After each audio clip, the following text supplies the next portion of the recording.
9. Imagine building this impenetrable fortress to keep out a deadly threat.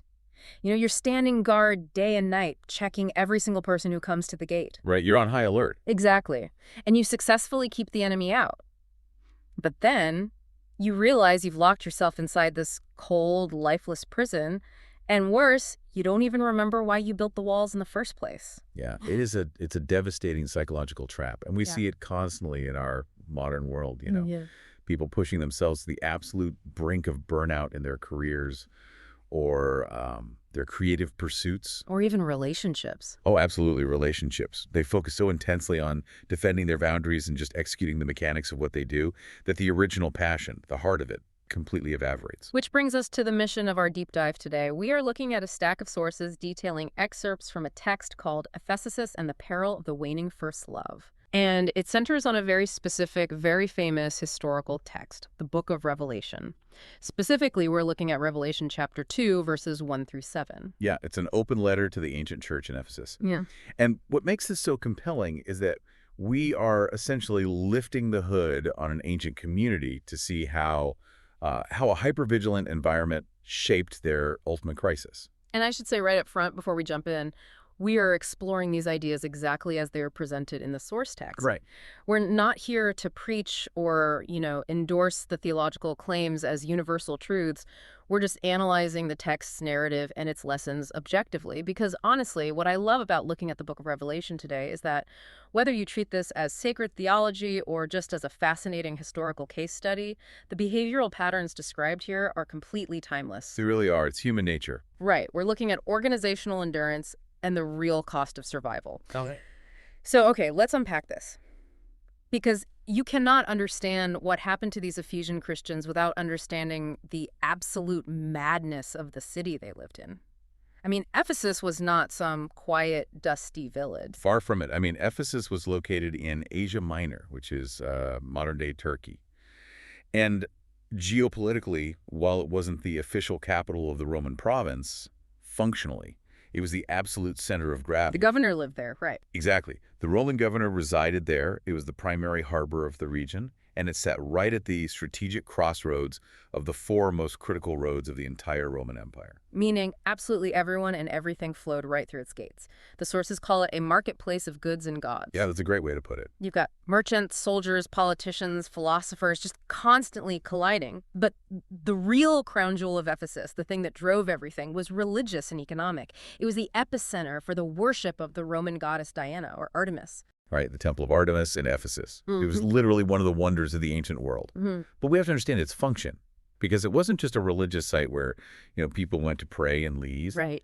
Because it was so powerful and so massive and heavily guarded, it actually doubled as a major Roman bank and a massive gold depository. See, that is wild to me. A towering ancient temple that is also a central bank. It's a crazy combination of religious fervor and extreme financial power. It really is. It was the economic engine of the entire region. It attracted vast wealth from all over the empire. And alongside the bankers and the priests, the temple also attracted ritual prostitutes by the thousands. Wow.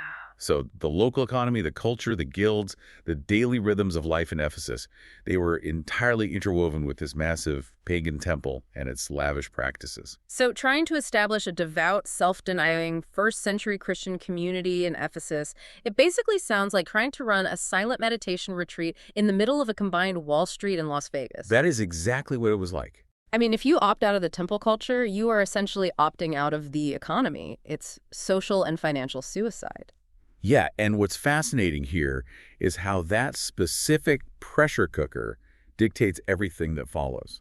Because the Ephesian church didn't just survive this environment, they thrived. Right, they were the mother church. Exactly. They were the most prominent of the 7 Christian churches in Asia Minor. They were the community that actually founded the other 6. And it's where John, the author of Revelation, spent his last decades before being exiled to the island of Patmos. So you have this small group of loyal first-century Christians huddled in the midst of absolute imperial power, staggering wealth, and daily cultural indulgence that goes against every single thing they believe in. Right. To survive that, they had to build some incredibly thick armor. They really did. Yeah. And that survival instinct is the focus of the message delivered to them. The letter opens with a voice speaking to the angel of the church in Ephesus. The speaker is Christ, and the text describes him, and this is pulling from an earlier vision John had, as the one who holds the 7 stars in his right hand, the one who walks among the 7 golden lampstands. Okay, let's define that imagery really quickly so we have the picture. The lampstand is used in this text as a symbol for the church itself, right? Yes, exactly. It represents their spiritual presence, their influence, their ability to actually project light into this incredibly dark, chaotic, cultural space. Right. It establishes profound authority. He is entirely present with them, walking among those lampstands. And his opening message, I mean, it reads like the most glowing performance review a community could ever hope to receive. It's impressive. Christ says, I know your deeds and your toil and perseverance. The text specifically notes that they have pushed themselves to the point of absolute exhaustion.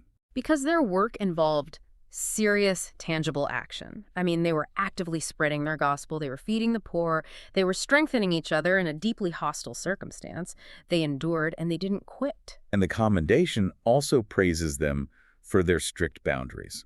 They are lauded because they, quote, cannot tolerate evil men. Right.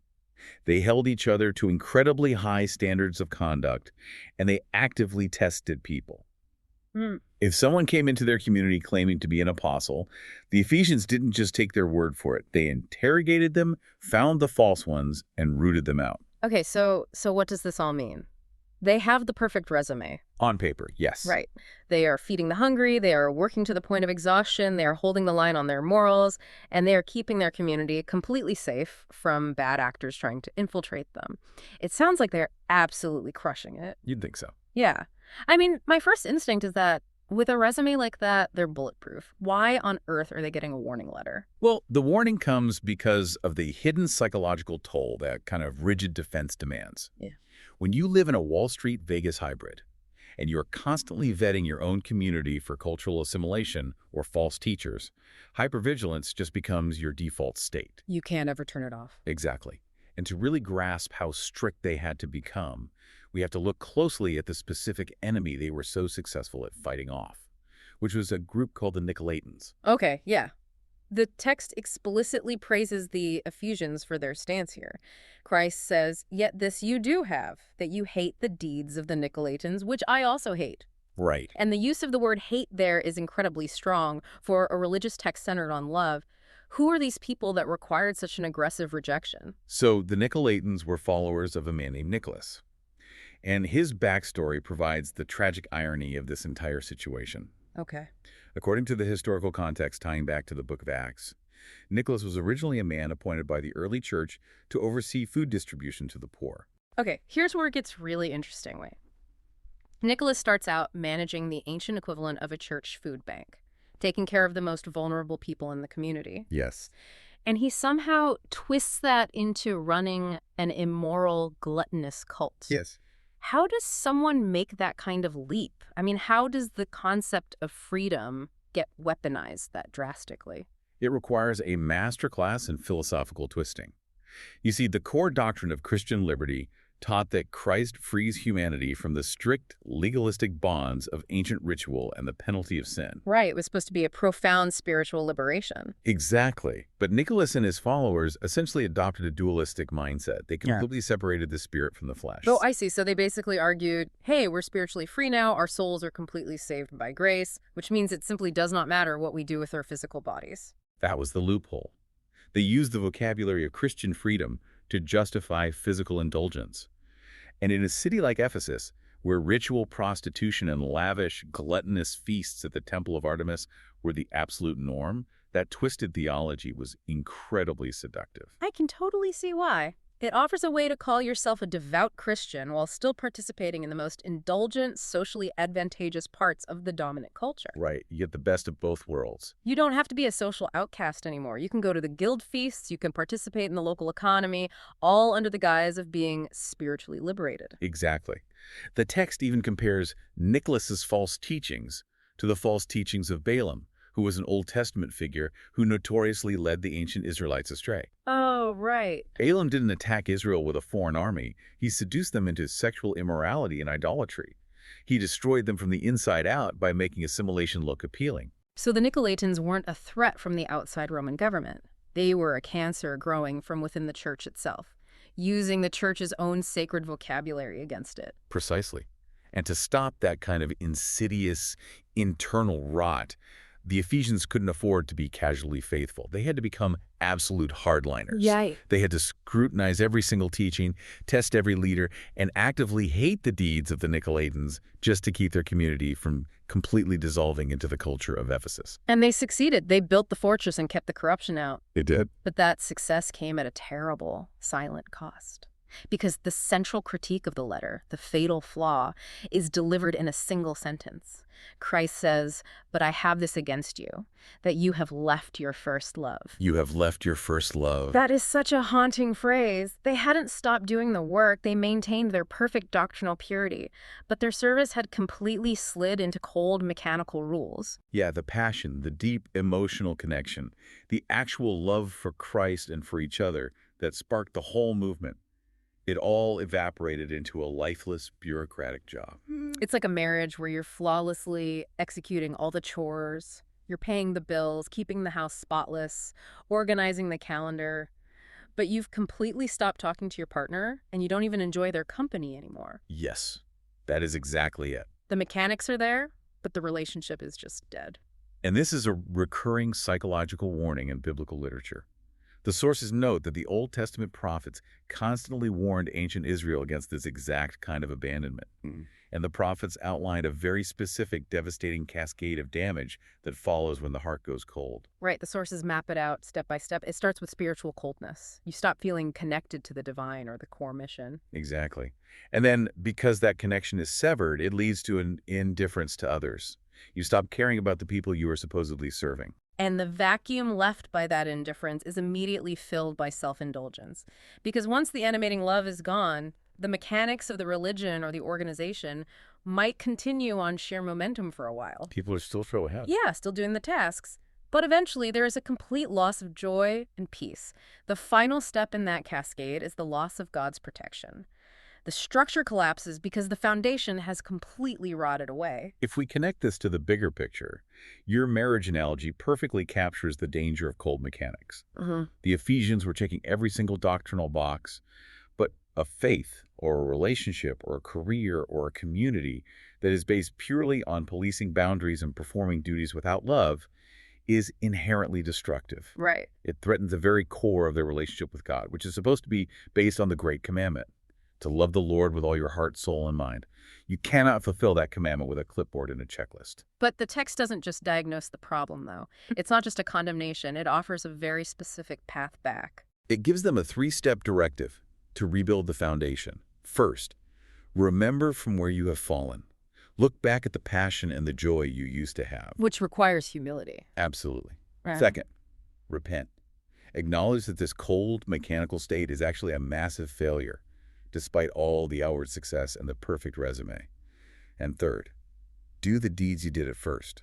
Return to the original motivation. There is a massive warning attached to that remedy, though. The text says that if they do not repent and return to that first love, Christ will, quote, remove your lampstand out of its place. And we established earlier that the lampstand represents their presence and influence as a church. Right. Removing the lampstand means they will lose their status, their presence, and their ability to impact that city. Even though they are doing the hard work, even though they are feeding the poor and keeping out the cults, if they don't have the love, their existence as a spiritual light in that dark environment will simply be extinguished. The mandate will be taken from them.